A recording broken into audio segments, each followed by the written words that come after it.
Hi. சமையலெல்லாம் முடிச்சுட்டு kitchen பார்த்தா பயங்கரமாக பிசுன்னு இருந்தது. மேலே சிம்னிலாம் பயங்கர பிசுப்பு.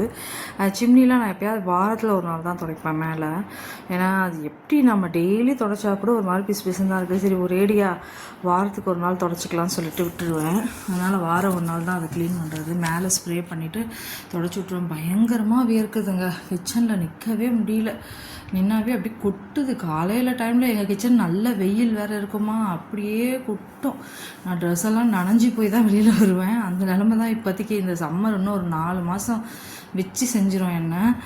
அதுவே எனக்கு வந்து கோல்டு வந்துடும். நிறைய பேருக்கு அது மாதிரியான்னு சொல்லுங்கள். ஏன்னா எப்பயுமே வந்து ரொம்ப அந்த வேத்து போனால் கூட ஒரு மாதிரி சைனஸ் மாதிரி தண்ணி கொத்துட்டு பயங்கரமாக வேத்து போயிடுது.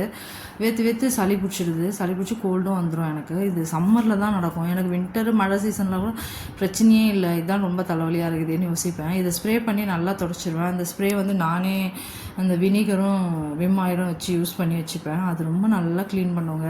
இந்த பிசுப்பு சுத்தமாக இருக்காது. ஃபோனில் எதையாவது போட்டு வச்சுட்டு தான் வேலை செய்கிறது. பார்த்துட்டே எல்லாரையும் பார்த்து தான் பண்ணுறாங்கன்னு நினைக்கிறேன். இன்னும் போர் அடிக்குதுங்க. நம்ம கிச்சனில் வேலை பார்க்க சொல்ல சரி ஏதாவது ஒன்று பண்ணுவோம்னு சொல்லிட்டு பண்ணுறது. மொத்தம் க்ளீன் பண்ணிட்டேன். நீட்டாக க்ளீன் பண்ணிவிட்டு சமையல் பாத்திரம் ஃபுல்லாக கழுவி கவுத்தாச்சு. நெக்ஸ்ட்டு துணியை ஊற வச்சாச்சு.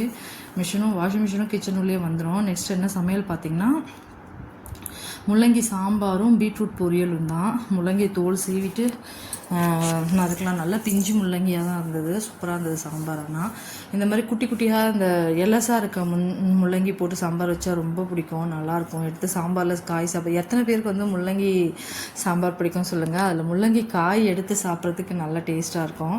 எனக்கு ரொம்ப பிடிக்கும். அதனாலே நான் ரொம்ப இந்த நீர் காய்கறிகளில் வந்து ரொம்ப பிடிக்கும் சாம்பாரில் போட. எனக்கு ரொம்ப பிடிக்கும். நெக்ஸ்ட்டு பீட்ரூட் இருந்தது 2. இதை வந்து சும்மா சிம்பிளாக ஒரு தேங்காய் போட்டு ஒரு பொரியல் மாதிரி தான். அதை தோல் செய்விட்டு முள்ளங்கிக்கு தேவையானதெல்லாம் நறுக்கி வச்சிடலாம் சாம்பாருக்குன்னு. முள்ளங்கி, வெங்காயம், தக்காளி எல்லாத்தையும் நறுக்கி வச்சுட்டு பீட்ரூட்டை நல்லா தோல் சீவிட்டு சாப்பர் வச்சுருக்கேன்.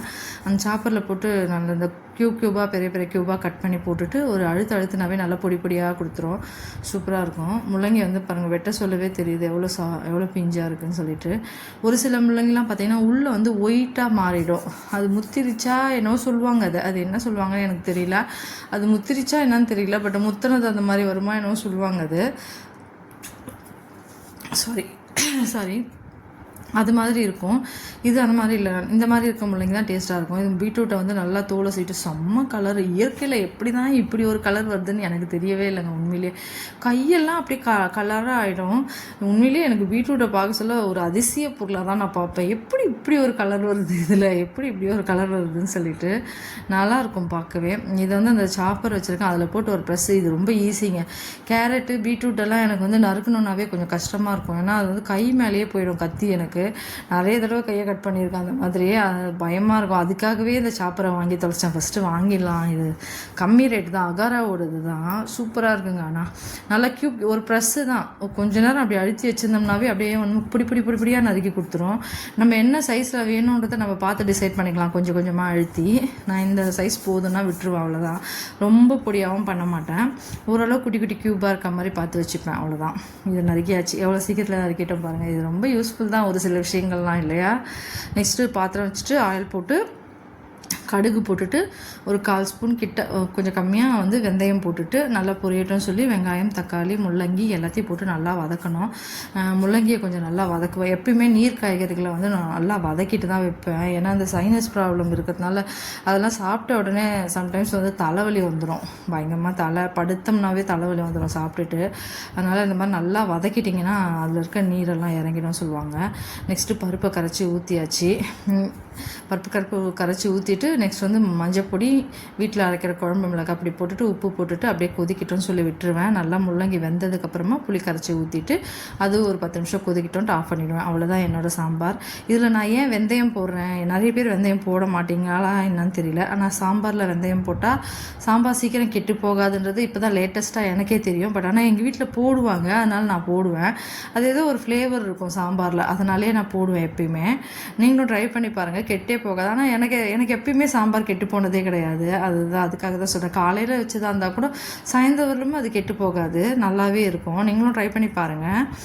நெக்ஸ்ட்டு பீட்ரூட்டுக்கு வந்து ஆயில் போட்டுட்டு 1 ஸ்பூன் கடலைப்பருப்பு, கடுகு போட்டு காஞ்ச மிளகாய் தான் ஒரு 3 காஞ்ச மிளகாய் கிட்ட போட்டு நான் காஞ்ச மிளகா காரம் தான், வேறு எந்த காரமுமே கிடையாது.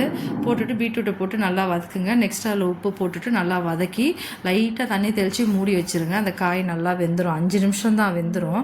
வெந்ததுக்கப்புறமா தேங்காவை மிக்சியில் பொடி பண்ணி அதில் கொட்டி நம்ம வந்து கிளற வேண்டியது தான். தேங்காவை வந்து நான் கையிலலாம் திருக்கி போட்டால் நல்லா தான் இருக்கும். ஐயோ பயங்கரமாக கை வலிக்குங்க. அதனால் நான் வந்து மிக்சியில் தான் திருக்கிக்கிறது. அதாவது மிக்சியில் போட்டு நல்லா ஒரு ஓட்டி எடுத்து கொட்டிடுறது. அது ரொம்ப ஈஸியாக இருக்கும். காலையில் டைமில் இந்த மாதிரி ரிஸ்க்கு பிடிச்ச வேலையெல்லாம் வச்சுக்கக்கூடாது. அதனால் இந்த மாதிரி நல்லா ட்ரை ஆனதுக்கப்புறம் தேங்காவை போட்டு ஆஃப் பண்ண வேண்டியதான். ரொம்ப சிம்பிளான பொரியல், பட் ஆனால் டேஸ்ட்டு சூப்பராக இருக்கும். எனக்கு இந்த மாதிரி பண்ணால் தான் பிடிக்கும். இந்த வெங்காயம் இதெல்லாம் போட்டு ரொம்ப காம்ப்ளிகேட்லாம் பண்ணிக்க மாட்டேன். சாதாரணமாக இந்த மாதிரி பண்ணிவிடுவேன். ரொம்ப நல்லாவும் இருக்கும். எதுக்கு தேவையில்லாமல் வெங்காயம்லாம், இதுவே ஒரு ஸ்வீட்டு, வெங்காயம் போட்டால் இன்னும் கொஞ்சம் ஸ்வீட் ஆகிடும். அதனால் நான் போட மாட்டேன். நெக்ஸ்ட்டு சாம்பாரும் கொதிச்சிச்சு. அதுக்கு புளியை கரைச்சி ஊற்றிட்டு நல்லா கொதிக்கிட்டோம். நான் ஆஃப் பண்ணியாச்சு. அவ்வளோதாங்க, சமையல் டக்குன்னு முடிஞ்சிருச்சு. பீட்ரூட் பாருங்கள் எவ்வளோ நல்லா வந்திருக்குன்னு. கருவேப்பிலெல்லாம் நான் கடைசியாக தான் போடுவேன். மோஸ்ட்லி கருவேப்பிலை கூட போட மாட்டேன் நான். எடுத்து தான் வைக்க போகிறாங்க, அது எதுக்கு போடுறதுன்னு சொல்லி இந்த பீட்ரூட் பொரியல், இந்த கேரட் பொரியலெல்லாம் போடுறதில்ல. எப்போயாவது தோணுன்னா போடுவேன், இல்லைன்னா போட மாட்டேன். புளியை கரைச்சி ஊற்றியாச்சு. கரைச்சிட்டு நல்லா கொதிக்கிட்டோன்னு சொல்லி ஆஃப் பண்ண வேண்டியது தான் ஒரு 10 நிமிஷம். அவ்வளோதாங்க, பீட்ரூட் பொரியலும் ரெடி, முள்ளங்கி சாம்பாரும் ரெடி. இந்த காம்பினேஷன் யாருக்கெல்லாம் பிடிக்கும் சொல்லி கமெண்ட் பண்ணுங்கள். என்னோடய சமையல்லாம் பிடிச்சிருந்தால் லைக் பண்ணுங்கள், ஷேர் பண்ணுங்கள், சப்ஸ்கிரைப் பண்ணுங்கள். மெயினாக கமெண்ட் பண்ணுங்கள். எனக்கு எதுனா நான் எதாவது தப்பு பண்ணுறேன், இது மாதிரி மாற்றி செய்யுங்கன்னா ஒரு கமெண்ட்டில் சொல்லுங்கள். நான் அது கேட்டுக்கிறேன். தேங்க்யூ. ட்ரை பண்ணி பாருங்கள்.